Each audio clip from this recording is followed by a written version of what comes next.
Tonight is the 80th anniversary of one of this country's most prestigious horse racing events.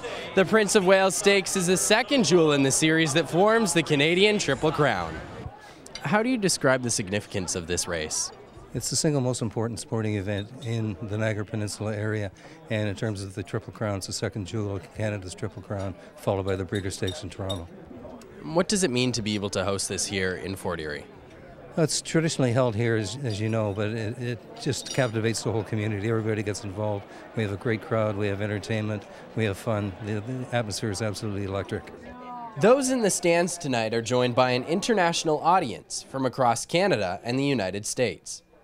What does it mean for Fort Erie to be able to show themselves off like this?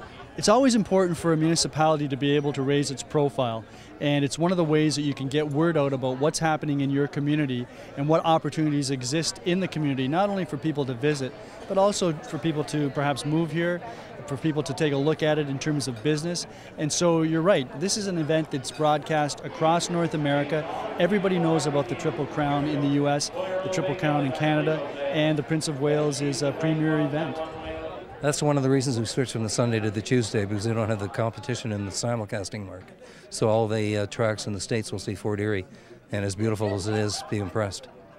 What does it mean for everybody to be able to see that? Oh, a great deal. I think a lot of the horsemen who are considering maybe shipping next year see this track with the turf track as well, and could be convinced to come up here and race next year. Fans wagered $1.7 million at last year's Prince of Wales Stakes, but don't let that number fool you. The horse racing industry still faces many challenges. So we've got to work together. We've got to do things that will help make OLG make money, and they've got to do things with us that will help us get new revenue streams into the industry. We're working hard on our wagering, our parimutuel product, so that, you know, that will enhance both the racetrack's bottom line and purses. But you know, government and OLG in particular, they're a strong group, and as I say, they control gaming in Ontario. So unless we have a cooperative relationship with them where we're all working together, it makes it very difficult for us. Fort Erie itself tries to survive as best as it can. It's running a much smaller schedule than it used to. But 3 years ago, there was a lot of concern about Fort Erie. But now it seems to have its house in order. It runs a very modest schedule. And it's a day like this where people get a chance to come out, experience the races, and hopefully come back on a day that isn't the Prince of Wales. The horses aren't the only ones putting on a show. Many spectators take this once-a-year occasion to dress their best.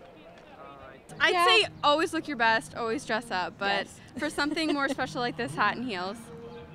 What brings you both out here today? The fun and excitement, and of course the hats. Definitely the hat. And what went into making these hats?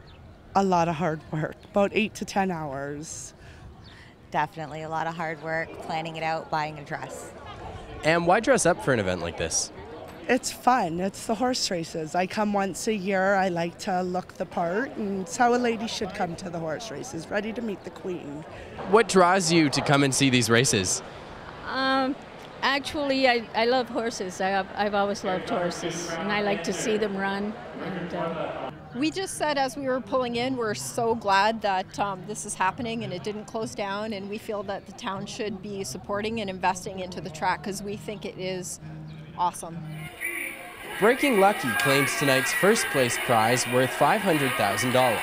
The horse won by running 9 furlongs in 1 minute 59.59 seconds. Woodbine Racetrack hosts the follow-up to tonight's Prince of Wales Stakes on August 16th. In the meantime, events run here at the Fort Erie Racetrack throughout the summer on Sundays and Tuesdays. Reporting for The Source, I'm Brendan Sylvia.